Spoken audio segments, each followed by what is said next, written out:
अस्सलाम वालेकुम व्यूअर्स, मैं हूं समीना पाशा। व्यूअर्स, आज के वीलॉग में 2-3 अहम मौज़ूआत हैं जिस पर आपसे गुफ्तगू होगी। सबसे पहले तो आपको बताएंगे कि क्या पीटीआई के बाद अब काफ लीग की बारी है, क्या उन्हें भी हाथ लग गए हैं, क्या उनकी तरफ वीगो डाले आने का सिलसिला शुरू हो गया है, क्या ये कहानी है और किसने ये शिकायत की है, इसके ऊपर बात करेंगे। और ये भी आपको बताएंगे कि क्या अब पीपल्स पार्टी भी साइड बदल रही है आहिस्ता आहिस्ता, किस तरह से बिलावल ने पीएमएलएन और एमक्यूएम को एक तीर से दो शिकार करते हुए पैगामात पहुंचाए हैं जो बिटवीन द लाइंस थे, उनके ऊपर भी आपको बताएंगे। और साथ ही साथ थोड़ी सी बताएंगे सूरत हाल के पाकिस्तान तहरीक इंसाफ का क्या तोड़ निकालने की कोशिश हो रही है जो पंजाब की बदलती सूरत हाल है। बल्कि यहीं से बात का आगाज़ करते हैं कि जनाब पंजाब असम्बली में आपको मालूम है कि परवेज़ इलाही साहब ने एतमाद का वोट लेना है। अब वो ये चाहते हैं कि एतमाद का वोट ना उन्हें मिले, यानी ये दुनिया के कोई पहले वज़ीर आला होंगे कि जो चाहते हैं कि अरकान असम्बली उन्हें एतमाद का वोट ना दें, क्योंकि उन्हें पता है कि इधर एतमाद का वोट मिलेगा और इधर इमरान खान साहब उन्हें कह देंगे कि असम्बली तहलील करें और उनकी वजारत आला भी जाएगी और जो उनकी मेंबरशिप है असम्बली की वो भी जाएगी। तो अपने हाथ से सारे ओहदे खुद ख़त्म करना उनके लिए बड़ा ही मुश्किल काम है। तो कोई बहुत ही कोई कड़वा घूंट है जो उन्हें पीना पड़ेगा, तो वो पीना नहीं चाहते। हर मुमकिन कोशिश वो कर रहे हैं कि किसी तरह ये मामला डिले हो जाए। तो ये पहले वज़ीर आला होंगे शायद पाकिस्तान की तारीख़ के जो खुद चाहते होंगे कि कोई उन पर एतमाद ना करे और कोई मेंबर जो है उनको एतमाद का वोट ना दे। तो बड़ी ये दिलचस्प सूरत हाल है कि एक जानिब खान साहब को ना भी नहीं करनी और हाँ भी नहीं करनी, और ऐसे में ये भी मेरा अपना अंदाज़ा ये भी है कि ये भी हो सकता है कि वो खुद ही अपने लोगों को किसी तरह भी कोई ये ऐसी मैसेजिंग करें कि अगर ऐसा कोई मामला एतमाद के वोट का खटाई में पड़ जाता है तो देखिए ना, खान साहब से नाराज़ी भी नहीं होगी, क्योंकि खान साहब तो उसी वक्त उन्हें उनसे खफा होंगे ना कि अगर वो असेंबली तहलील ना करें। लेकिन अगर कोई ऐसी सूरत हाल बनती है कि टेक्निकली उन्हें एतमाद का वोट नहीं पड़ पाता तो फिर खान साहब भी कहेंगे कि भाई वो तो हमारे साथ ही थे लेकिन ये इस तरह से हुआ। लेकिन ज़ाहिर है खान साहब भी इतने बच्चे तो नहीं हैं, वो भी अब अच्छे खासे सियासतदान हैं। इन सब सियासतदानों के साथ डील कर करके काफ़ी कुछ अब समझते जा रहे हैं और सीखते जा रहे हैं। अगरचे वो ये एतराफ़ करते हैं कि वो लोगों को ट्रस्ट करते हैं, और ये शायद उनकी बड़ी कमज़ोरी भी है क्योंकि लोग उनके ट्रस्ट का नाजायज़ फ़ायदा उठाते हुए उन्हें धोखा भी दे जाते हैं। लेकिन परवेज़ इलाही साहब के हवाले से अभी फ़िलहाल वो कुछ भी ज़्यादा खुलकर बात नहीं करते, ज़्यादा तनकीद नहीं करते, क्योंकि उन्हें मालूम है कि ये नाजुक सूरत हाल है इस वक्त। दोनों पार्टीज़ का जो रिलेशनशिप है ये बड़ा सेंसिटिव सा है। तो इस हवाले से अगरचे चौधरी परवेज़ इलाही साहब 2-3 मरतबा ज़्यादती कर चुके हैं, खासी ज़्यादा कर चुके हैं खान साहब के साथ, लेकिन इसके बावजूद भी खान साहब जो हैं वो फ़िलहाल थोड़ा सा नज़रअंदाज किए हुए हैं, क्योंकि उन्हें भी मालूम है कि इस वक्त ज़रूरत है परवेज़ इलाही साहब की। अगर मज़ीद अभी जो लड़ाई जो जारी है उनकी, उसको वो खेलना चाहते हैं, जारी रखना चाहते हैं, तो फिर अभी परवेज़ इलाही साहब भले 50% उनके साथ हैं, 60% साथ हैं, जितने भी परसेंट साथ हैं, बहरहाल किसी ना किसी हद तक साथ तो हैं, तो चलो उनको साथ लगाए रखें। लेकिन ये साथ कितनी देर चलेगा, क्योंकि परवेज़ इलाही साहब हमेशा इस्टेब्लिशमेंट की सियासत करते हैं। वो मानते हैं कि वो इस्टेब्लिशमेंट और इदारों के इशारों के हवाले से काफ़ी सेंसिटिव हैं और उसके मुताबिक फ़ैसले लेते हैं सियासत में। तो उनको ये वाज़ेह पैगाम दिया जा चुका है जिसको वो ऑन एयर अपने एक इंटरव्यू में कह भी चुके हैं कि जनाब असम्बलियाँ ना तहलील की जाएं और इदारे कंटिन्यूटी चाहते हैं, और पिंडी चाहता है कि असम्बलियाँ बरकरार रहें और वक्त पर इलेक्शन हो। और ये बात मैं नहीं कह रही, ये वो ऑन एयर खुद कह चुके हैं। तो अब वो हत्तुल इम्कान इस कोशिश में भी हैं कि उनके हुक्म की भी तामील हो जाए लेकिन खान साहब भी नाराज़ ना हो। तो इस दोराहे पर इस वक्त जो है वो चौधरी परवेज़ इलाही साहब खड़े हैं। तो एक जानिब उधर से भी दबाव है कि जनाब असम्बली तहलील नहीं करनी, और ये दबाव कितनी देर वो झेल पाते हैं ये भी देखना होगा, क्योंकि मोनिस इलाही साहब का जो एक ट्वीट है वो आज बड़ा इंपॉर्टेंट है जो उन्होंने किया है। और उनका ये बताना है कि जनाब एक दोस्त उनका जिसको अचानक से गायब कर लिया गया, और उसकी सीसीटीवी फुटेज भी उन्होंने शेयर की है ट्विटर पर, और उसमें वो उनका बताना ये है कि कुछ नामालूम अफराद ने उन्हें उठा लिया है, और उनका ये भी कहना है कि कोई वीगो डाले शाले भी आसपास आए थे, देखे गए हैं, तो पता नहीं वो डालों में ही उठा के ले गए हैं, अल्लाह बेहतर जाने। लेकिन मोनिस इलाही साहब ये कहते हैं कि जी उनके एक दोस्त को उठा लिया गया है, और उसके बाद वो कहते हैं कि जब मैंने FIA से सिलसिले में रब्ता किया है तो FIA वाले कस्में उठा रहे हैं, वो कह रहे हैं कि जी हमने नहीं उठाया आपका दोस्त, हमारे पास आपका बंदा नहीं है। तो मोनिस इलाही साहब ये कहते हैं कि हमें तो मालूम है कि अभी FIA के पास ना भी हो, लेकिन 2-4 दिन उसे लापता रख के फिर बाद में वो FIA के पास ही पहुंच जाएगा और कहा जाएगा कि चलो अब इसके ऊपर कोई ढूंढ ढांड के मुकदमा भी डाल दो, कोई पर्चा भी डाल दो। तो उसके साथ ही फिर मोनिस इलाही साहब ने ये कार्रवाई सारी बताने के बाद एक पैगाम दिया है, और पैगाम दिया है कि आपको क्यों समझ नहीं आ रही कि हम PDM के साथ नहीं जाना चाहते। तो बड़ा क्लैरिटी से उन्होंने कहा है कि आपको क्यों समझ नहीं आ रही कि हम PDM के साथ नहीं जाना चाहते, हम PTI के साथ ही रहना चाहते हैं। तो बुनियादी तौर पर वो ये कह रहे हैं कि उनको इस तरह से उनके किसी दोस्त को उठाकर गायब करके या कोई और मेंबर्स के ऊपर किसी भी तरह का दबाव बढ़ाकर उन्हें फ़ोन कॉल्स करवा के किसी ना किसी तरह उनके ऊपर ये प्रेशर डाला जा रहा है कि वो PTI का साथ छोड़ें, PDM के साथ हो लें। और वो इस चीज़ के ऊपर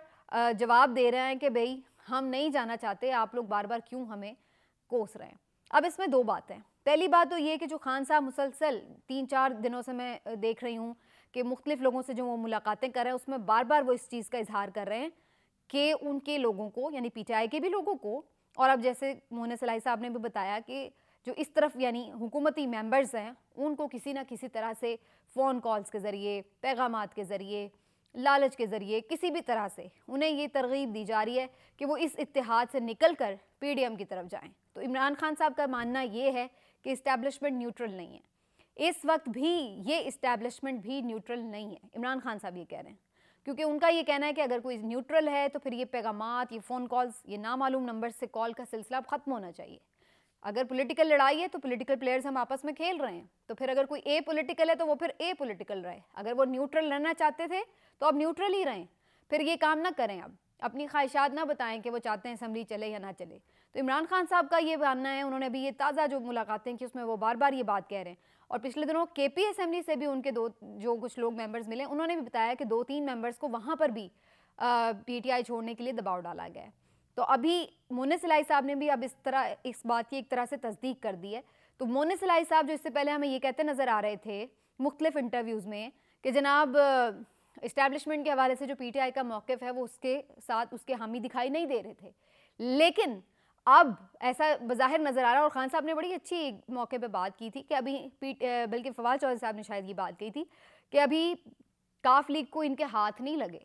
काफ लीग को उनके हाथ नहीं लगे, PTI को तो लगे हुए हैं ना, उन्हें तो भुगता है, उन्हें पता है कि उनके साथ क्या हो रहा है। जो 25 मई को हुआ, जो ओवरऑल भी हो रहा है, तो उन्हें पता है कि उनके साथ क्या हो रहा है, लेकिन काफ लीग को अभी उनके वो वाले हाथ नहीं लगे। तो जब लगेंगे तो फिर इनकी चीखें निकलेंगी। तो वो कुछ ऐसी ही सूरत हाल है कि शायद उनको भी उनके हाथ लगने शुरू हो गए हैं। तो मोनिस इलाही साहब भी अब हमें ये ट्वीट करते नज़र आ रहे हैं कि भाई आप समझ जाएं, हम उनके साथ नहीं जाना चाहते।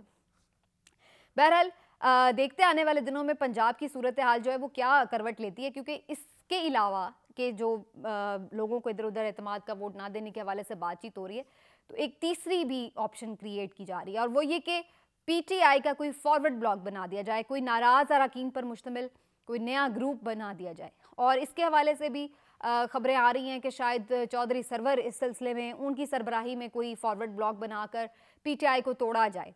इसका सिर्फ मकसद इस हद तक नहीं होगा कि ये पंजाब असम्बली में हुकूमत बदल दी जाए, बल्कि इसका असर, इसकी कोशिश दूरदराज तौर पर की जा रही है कि आइंदा भी इंतखाबात में, क्योंकि PTI की जो पावर है वो तो उसी तरह स्प्लिट होगी अगर उसके मुख्तलिफ धड़े बन जाएं। तो जो एक मुल्क गिर पार्टी है वो, जहाँ पर उसकी पूरे पाकिस्तान में एक प्रेजेंस है, कहीं पर ज़्यादा है कहीं पर कम है, लेकिन है, तो वो उसी वक्त टूटेगी अगर उसके मुख्तलिफ ग्रुप्स बन जाएं, मुख्तलिफ धड़े बन जाएं और वो यूनिटी जो है वो उनकी बरकरार ना रहे। अब उसके लिए भी ये एक ज़ाहिर प्लान नज़र आ रहा है कि जो PTI है उसकी एक ग्रुप बनाकर, चाहे उसमें जनूबी पंजाब के में भी ज़्यादातर लोग हों, उनको जो है एक अलग से फॉरवर्ड ब्लॉक बनाकर पंजाब में जो इनका ज़ोर है उसको कम किया जा सके। और ये PMLN की एक फरमाइश भी हो सकती है, उसमें उनकी अपनी एक काविश भी शामिल हो सकती है। लेकिन सवाल ये है कि PTI के लोग क्या इस मौके पर ये सब करेंगे? मैं ये नहीं कह रही कि PTI के लोग बड़े फरिश्ता सिफत हैं और वो इतने नज़रियाती और इनकलाबी हो चुके हैं और इतने मुखलिस हैं खान साहब से कि वो इस तरह की कोई सोच नहीं रखते। लेकिन मैं सिर्फ ये कह रही हूँ कि जो सियासी मफाद है, क्योंकि सियासतदान के लिए जो सबसे अहम मुकद्दम चीज़ है वो उसका सियासी मफाद होता है। अगर उनको ये नज़र आ रहा है सियासी मफाद कि इस वक्त खान साहब के साथ रहने में सियासी मफाद है, तो वो दिल से चाहे खान साहब को नापसंद ही क्यों ना करते हों, तो इस वक्त वो उनके खिलाफ नहीं जाएंगे। तो इसलिए ऐसा कोई ग्रुप बनाना या इमरान खान साहब के फैसले से रूगर्दानी करना उनको सियासी तौर पर नुकसान देगा। यही वजह है कि फ़िलहाल ये काविशें जो बड़े अरसे से चल रही हैं कामयाब होती नज़र नहीं आ रही। इसकी वजह कोई, मैं ये नहीं दूंगी कि पीटीआई के लोग बड़े कोई नज़राती हो गए, बड़े मुखलिस हो गए, लेकिन उसकी वजह ये कि उन्हें सियासी मफाद इसमें इसी चीज़ में नज़र आ रहा है कि जनाब अभी इधर हम रहेंगे तो फिर अवाम का भी हमें एक प्यार मिलेगा, मोहब्बत मिलेगी, वोट मिलेगा। लेकिन अगर हम उस तरफ गए तो फिर फ़िलहाल उसमें हमें नुकसान है, क्योंकि जो पंजाब के ज़िमनी इंतखाबात में 17 जुलाई को हुआ था उसने ये चीज़ बड़ी क्लैरिटी से बता दी थी कि जिन लोगों ने इमरान खान साहब का साथ छोड़ा, जो लोटे हुए, उनके साथ अवाम ने क्या सलूक किया, और वो जो इलेक्टेबल्स कहलाते थे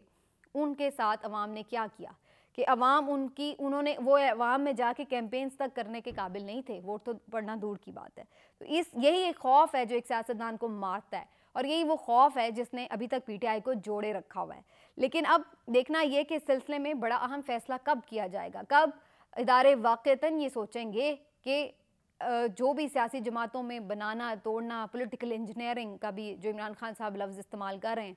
कि पॉलिटिकल इंजीनियरिंग की जा रही है, चाहे ये खान साहब के लिए ही क्यों ना की गई हो तब भी गलत है, और अगर अब ये खान साहब के खिलाफ की जा रही है तब भी गलत है। ये भी स्टेटमेंट बड़ा ऑन रिकॉर्ड लाना ज़रूरी है, क्योंकि बहुत सारे लोग इस बात को बड़ा क्रिटिसाइज़ तो करते हैं कि जी पीटीआई के साथ ये हो रहा है, गलत है। लेकिन अगर खान साहब के लिए भी किसी ने पॉलिटिकल इंजीनियरिंग की थी तो वो भी गलत थी, और ये सियासतदानों को अब अपना किबला दुरुस्त करना पड़ेगा कि किसी के कहने पर इधर उधर ना जाएं। ये जो वो होता है ना फसली बटेरे, वो ना बने, तो फिर ही उनकी जो सियासी तशख़्ख़ुस है वो बरकरार भी रहेगा और आवाम में उनकी इज़्ज़त भी रहेगी और उनकी सियासत भी बाकी रहेगी। क्योंकि अब सोशल मीडिया का ज़माना है, कोई चीज़ छुपती नहीं है, हर चीज़ खुलकर सामने आ जाती है। और इसके साथ साथ थोड़ी सी बात हो जाए पीपी की, जो कि अब ऐसा लग रहा है कि थोड़ा अपना रुख बदल रही है। बिलावल भुट्टो जरदारी साहब ने एक दो दिन पहले एक प्रेस कॉन्फ्रेंस की थी जिसमें उन्होंने एक बड़ा इंपॉर्टेंट मैसेज दिया था, और मुझे दिखाई देता है कि ये मैसेज उन्होंने MQM और PMLN दोनों को एक साथ दिया। MQM ने, आपको याद होगा, खालिद मकबूल सिद्दीकी साहब ने एक बात की कि जी हम 15 जनवरी को इलेक्शन के लिए तैयार तो हैं, लेकिन हल्का बंदियों पर में बड़े तहफ़्फ़ुज़ात हैं और हम समझते हैं कि ये प्री पोल रिगिंग हो चुकी है। लेकिन बिलावल भुट्टो जरदारी साहब ने उस वक्त उन्होंने कहा कि अच्छा हम देखेंगे, ये वो, फिर इजलास विलास भी बुलाया, लेकिन हल नहीं निकला, क्योंकि MQM ये चाहती थी कि हल्का बंदियों की वजह से जो इंतखाबात हैं उनको थोड़ा ताख़ीर का शिकार किया जाए, लेकिन बिलावल भुट्टो जरदारी साहब ने कैटेगोरिकली कहा कि ऐसा नहीं होगा। और इसके साथ साथ बिलावल भुट्टो जरदारी साहब ने जहां पीटीआई को ये मैसेज दिया कि जी कोई जल्द इलेक्शन नहीं होंगे, कोई अर्ली इलेक्शन का ऑप्शन नहीं है, ना कोई सोचे, तो वहीं पर बड़ी बारीकी से उन्होंने PMLN को भी एक पैगाम दे दिया है, और वो पैगाम ये है कि जनाब कोई ताख़ीर से इलेक्शन भी नहीं होंगे, कोई ये भी ना सोचे। आपने देखा होगा बड़ी बारीकी से आजकल PMLN के मुख्तलिफ रहनुमा ये कहते हुए नज़र आ रहे हैं कि जनाब हम पे तो बड़ा जुल्म हो गया, हम इस तरह से हमें लाके इक़्तिदार में बिठा दिया गया, हम मुश्किल फ़ैसले करके नामकबूल कर दिया गया आवाम में, और अब हम इलेक्शन में नहीं जा सकते। और इसके साथ साथ ये भी कि पाकिस्तान की मईशत इस वक्त ऐसी सूरत हाल में है कि इलेक्शन तो अफोर्ड ही नहीं हो सकते। तो अब वो ये बयानियाँ बना रहे हैं कि इस सेटअप को, या जो भी सेटअप हो, इलेक्शन अभी नहीं करवाना सूट करता, तो इलेक्शन ताख़ीर से कराए जाए, 2024 में कराए जाए, 2 साल के लिए लेट कर दें, 1 साल के लिए, 1.5 साल के लिए लेट कर दें। तो मकसद यही है कि जोर टूटे इधर पीटीआई का। लेकिन बिलावल भुट्टो जरदारी साहब ने PMLN को बड़ा क्लैरिटी से ये बात की है कि अगर इंतखाबात को लेट करने की भी कोशिश की गई तो फिर भी हम रुकावट डालेंगे, फिर भी हम उसमें एक हर्डल बनेंगे। तो बिलावल भुट्टो जरदारी ये समझते हैं कि इस वक्त जो नुकसान पीपल्स पार्टी PMLN को पहुंचाना चाहती थी सियासी तौर पर, वो पहुंच चुका है, तो अब वो उनको सांस लेने का मौका नहीं देना चाहते। तो इसलिए उन्होंने कैटेगोरिकली उन्हें भी कहा कि जी अर्ली इलेक्शन भी नहीं होंगे, और ये भी कहा कि जी देर से भी नहीं होंगे, तो इलेक्शन अपने टाइम पर होंगे। तो ये PMLN को भी ढके छुपे अल्फाज में एक मैसेज है कि भाई आप अगर ऐसी कोई कोशिश कर रहे हैं कि जी इलेक्शन हम ताख़ीर से करवा कर कोई सियासी फ़ायदा उठा लेंगे या कुछ बेहतर पोजीशन में आ जाएंगे, तो ऐसा भी कोई चक्कर नहीं है। तो PP भी अब लग रहा है कि आहिस्ता आहिस्ता, ज़ाहिर है इन लोगों ने, सियासी जमातों ने एक तरह से इमरान खान साहब के मुखालिफ ही सारा ये इत्तेहाद बनाया हुआ था, और आपस में तो वरना ये हमेशा से ही मुखालिफ रहे हैं। तो उसके बाद अब जब ज़ाहिर है दोबारा इलेक्शन में जब भी जाना है, तो क्या इसी तरह अच्छे अच्छे गुडी गुडी बन के एक दूसरे के साथ जाना है, या एक दूसरे के मुखालिफ इंतखाब लड़ना है? तो उसके लिए भी हर एक को अभी हिकमत अमली अपनी सेट करनी है, और की जा रही है। तो यही वजह है कि हमें मुख्तलिफ सियासी जमातें अब अपने अपने स्टेटमेंट्स, अपने अपने नज़रिए और नारों के साथ मैदान में उतरती नज़र भी आएंगी। जाते जाते इतनी भी बात बता दूं कि जनाब इसहाक डार साहब ने मईशत का तो कुबाड़ा कर दिया, लेकिन मईशत बहुत अच्छी हो गई है। और उनके जो माशी हालात हैं वो बड़े बेहतर होने जा रहे हैं। उसकी वजह ये कि जो उनके असासे ज़ब्त हुए थे वो सारे क्लियर हो गए हैं, उन्हें वापस मिल गए हैं, उनके केसेस भी ख़त्म हो गए हैं, उनको बहुत मुबारक हो। बहरहाल अवाम को इस वक्त ना आटा मिल रहा है और ना ही उनको पेट्रोल मिलेगा, आइंदा दिनों में लग यही रहा है, ना बिजली मिलेगी, कारोबार वैसे ही बंद हो रहा है। तो जो मुल्क की मईशत का कबाड़ा है वो तो वो कर चुके हैं, लेकिन अपने मामलात वो सुधार चुके हैं। मिलते हैं अगले व्लॉग में, अपना ख्याल रखिए, अल्लाह हाफ़िज़।